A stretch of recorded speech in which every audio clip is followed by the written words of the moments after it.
Hello everybody. So this is the video that you will need to complete the notes that were given to you in class. So as you're going through this video, just feel free to rewind, to pause, do whatever you have to this video in order for you to get the answers. Those notes are very important because they will help you study for the next test. So, before I get started with the, with the new chapter, with the new lesson, I want to take about a minute to kind of review, all the things that we've talked about in this class so far, from the beginning of the school year, to kind of help you guys make a connection, to how do we get here to the new topic that we're going to talk about. So if you guys remember at the beginning of the school year, the first thing that we talked about was waves, and we said that there was two main types of waves. There was a transverse and there was a longitudinal waves. Which one is which? Hopefully you remember that. And then, we started describing wave behavior, how these waves are behaving. And, we said that one of their properties is reflection. They can bounce off surfaces.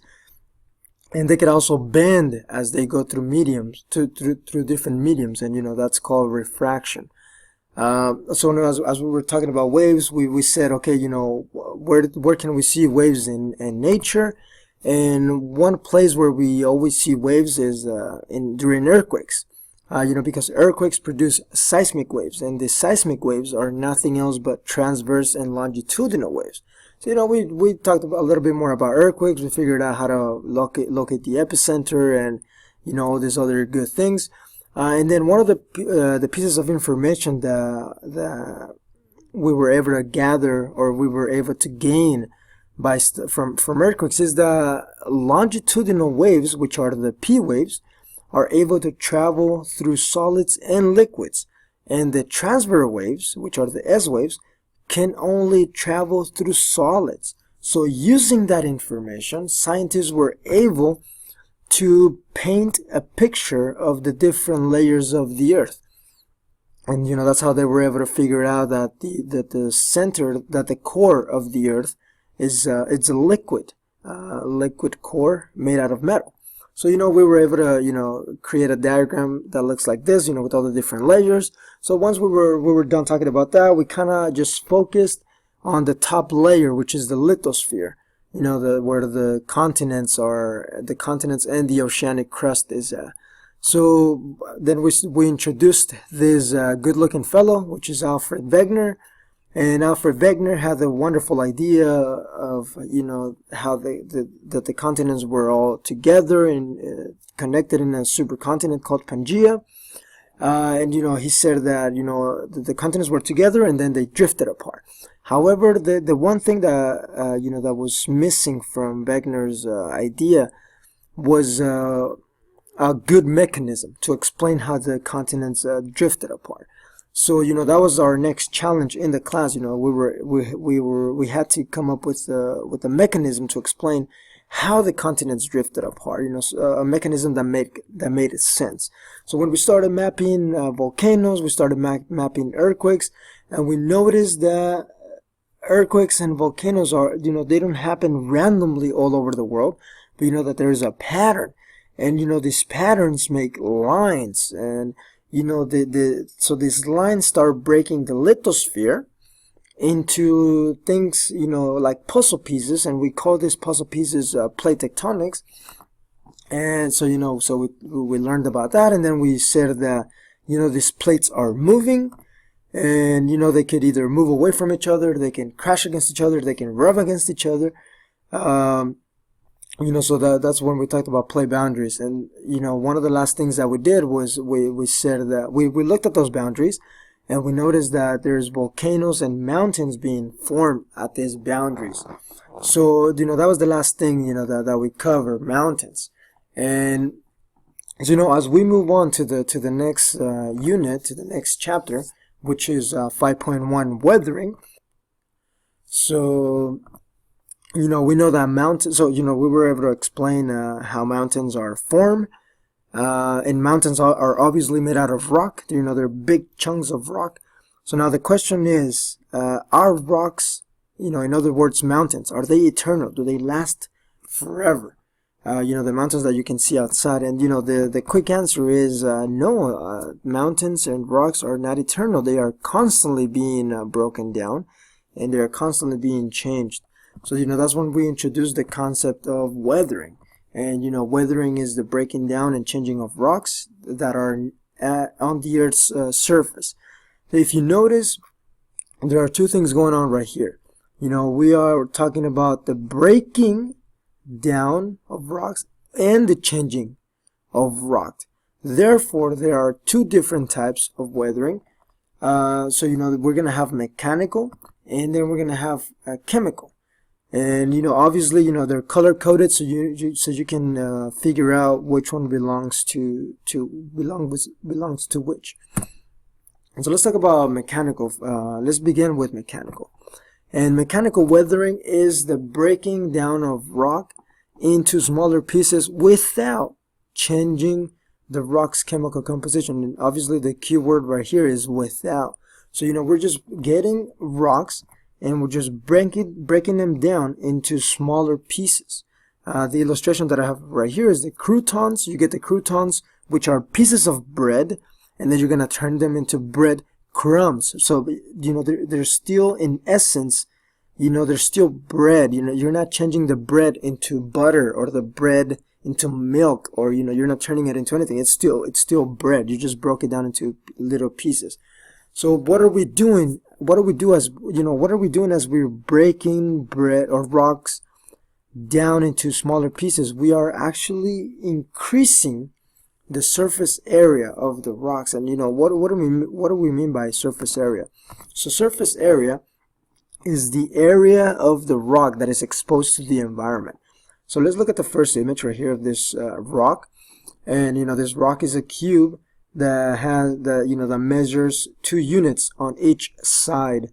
So to figure out the surface, the part of the area of this rock that is exposed to the environment, we have to figure out the surface area of this cube.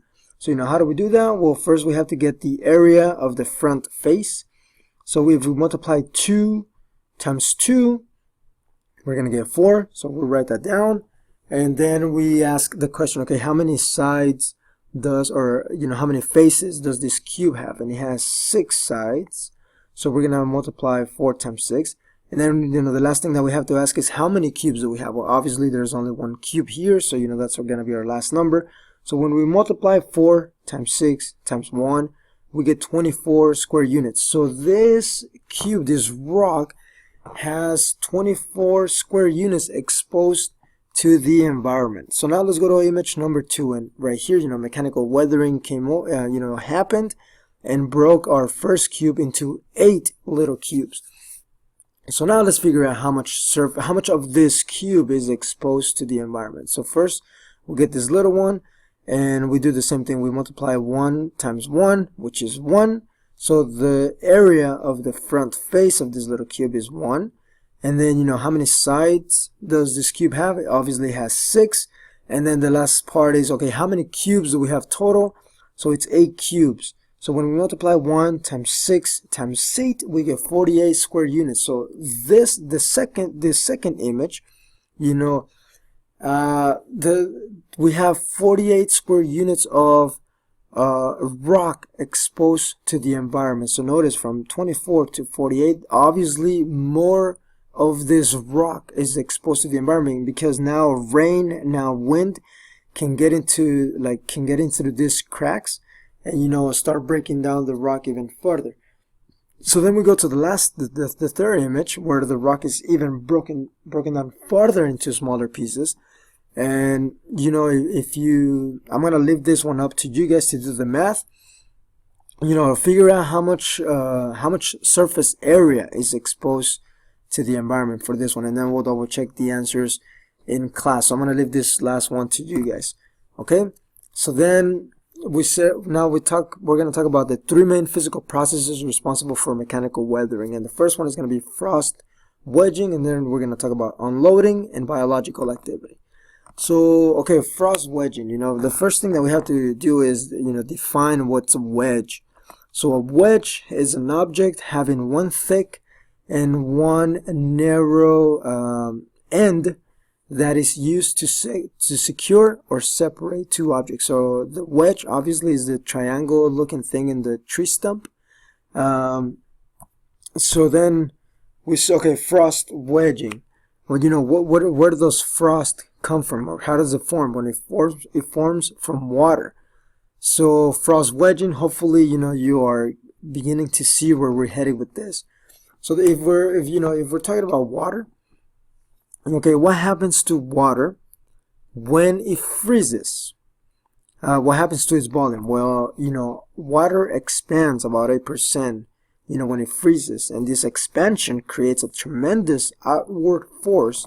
So we have in this image, we have a crack that is filled with water. So as the temperature drops, the water is going to freeze and is going to expand, and obviously it's going to make that crack bigger. So, you know, this is going to keep on happening over and over and over again. So, you know, the water is going to freeze and then it's going to thaw, and, you know, it's going to freeze again and it's going to thaw, and, you know, so this expansion, you know, is going to keep breaking that rock farther and farther. So what are the two things that we need for frost wedging to keep on taking place? Two things that we need is rain and low temperatures. That's what we need. We need it to be cold. So where on the world do we find these two things? Well, we are going to find those two things at the middle latitudes of the planet. We're going to find it here and here. This is a better map where the middle latitudes are color green. So, you know, frost wedging is very common at the mountainous regions in the middle latitudes. So, you know, where the green parts are at. And the next thing that we're going to talk about is unloading. And this is kind of like a difficult concept to grasp, because we never think of rocks as being able to expand. You know, we never think of a rock as, you know, as being able to expand, or us being able to squish a rock or something, you know. But actually, you know, it is possible. So for example, right here we have this circular rock, and this circular rock is being pressed by all the rock that is on top of it. So this rock on top is squishing it. It's putting pressure on top of this circular rock. So what happens when we remove all the weight, all the rock that is on top of the circular rock? Well, this rock, because there's nothing no longer squishing it down, pressing it down, this rock is able to expand, to increase in size. So, you know, as it increases in size, it's gonna start breaking down. You know, those molecules are going to start coming apart. So, you know, here's the definition for unloading, which is the removal of great weights that lie on the surface. This process decreases the pressure on underlying rocks and causes them to expand upward and crack at the surface. So, for example, I have a sponge right here, and for this sponge, I'm pressing down this sponge with the glass. So as you guys can see, the sponge looks very, very solid. You know, you can't see the holes on the sponge. So what happens when I remove the pressure? When I remove the pressure, the sponge expands, and now we can see the cracks. Now we can see the holes. So, you know, hopefully this picture, you know, illustrates, you know, the same thing that is happening with the sponge. That's the same thing that happens to the rocks once you remove that pressure that's on top of them. And then the last one that we're going to talk about is biological activity. And for, you know, bio obviously means life. So, you know, any living organism, including plants or animals or humans, you know, that whenever those living things break rock, you know, that's considered part of the biological, you know, mechanical weathering. So, for example, when an animal digs a rock and, you know, brings it to the surface, you know, that rock is now exposed to the environment, you know. Or when a tree, you know, carves its roots through a rock, as those roots are getting thicker, you know, that rock is going to break. So we're going to stop there for today. Later on, we'll do chemical weathering, which is a very, very brief section. So for now, this is it. I hope you guys have a good day. I'll see you guys in class, okay? Bye.